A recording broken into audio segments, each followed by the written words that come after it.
Hi friends, welcome to பட்டணத்து சமையல். இன்றைக்கி நம்ம ஒரு ஸ்நாக் ரெசிபி தாங்க பார்க்க போகிறோம். அதுக்கு முன்னாடி நீங்கள் இன்னும் நம்ம பட்டணத்து சமையல் சேனலை சப்ஸ்கிரைப் பண்ணலைன்னா சப்ஸ்கிரைப் பண்ணிக்கோங்க.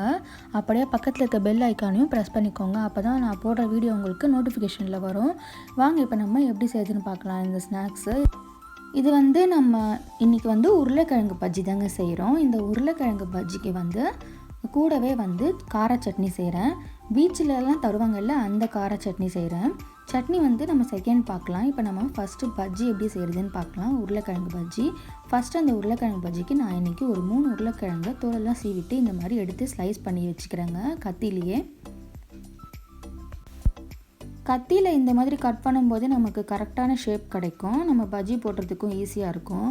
இதுவே நீங்கள் வாழைக்காய் பஜ்ஜி யூஸ் பண்ணுற அந்த ஸ்லைசரில் பண்ணிங்கன்னா ரொம்ப நைஸாக இருக்கும். உருளைக்கிழங்கு பஜ்ஜி போடுறதுக்கே நல்லா இருக்காது. இப்போ பஜ்ஜி மாவு ரெடி பண்ணிக்கலாங்க. அதுக்கு நான் 4 ஸ்பூன் கடல மாவும் 3 ஸ்பூன் அரிசி மாவும் சேர்த்துருக்கேன். இப்போது கொஞ்சம் கொஞ்சமாக தண்ணி விட்டு நான் இந்த மாதிரி மிக்ஸ் பண்ணி வச்சுக்கிறேன். ரொம்ப தண்ணியாக இல்லாமல் ரொம்ப கெட்டியாகவும் இல்லாமல் நார்மலாக நம்ம பஜ்ஜிக்கு எப்படி நம்ம கலந்துப்போமோ அதே மாதிரி நம்ம மிக்ஸ் பண்ணி வச்சுக்கலாம். இப்போ ரெடி ஆகிடுச்சு. இப்போ நான் சில்லி பவுடர் 1 ஸ்பூன் ஆட் பண்ணியிருக்கேன். அப்புறம் மஞ்சள் தூள் 1/2 ஸ்பூன் ஆட் பண்ணியிருக்கேன். அப்புறம் தேவையான அளவுக்கு உப்பு நான் ஒரு 2 ஸ்பூன், அந்த மசாலா பெட்டிக்கு யூஸ் பண்ணுறதில்ல அந்த ஸ்பூனில் நான் ஒரு 2 ஸ்பூன் உப்பு போட்டிருக்கேன். இது எல்லாத்தையுமே நல்லா மிக்ஸ் பண்ணிவிட்டுங்க. அவ்வளோதான், நமக்கு பேட்டர் ரெடி ஆகிடுச்சு. இப்போது நம்ம எண்ணெயை நல்லா சூடு பண்ணிடலாம்.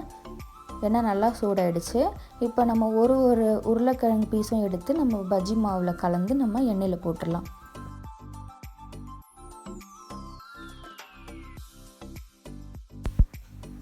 இப்போ பாருங்கள், நல்லா கோல்டன் ப்ரௌன் கலரில் வந்துருச்சு. ரெடி ஆகிடுச்சு நம்மளோட உருளைக்கிழங்கு பஜ்ஜி.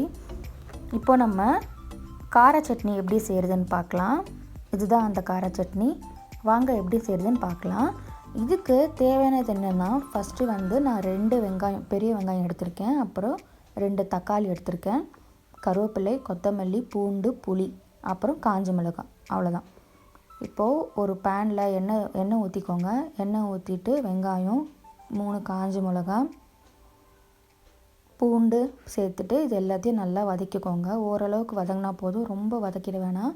அதை ஒரு மிக்ஸி ஜாரில் சேர்த்துக்கலாம்.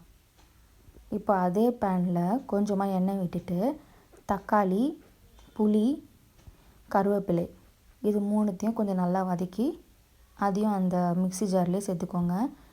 இப்போது நம்ம அந்த கொத்தமல்லியையும் உப்பும் சேர்த்துக்கலாம்.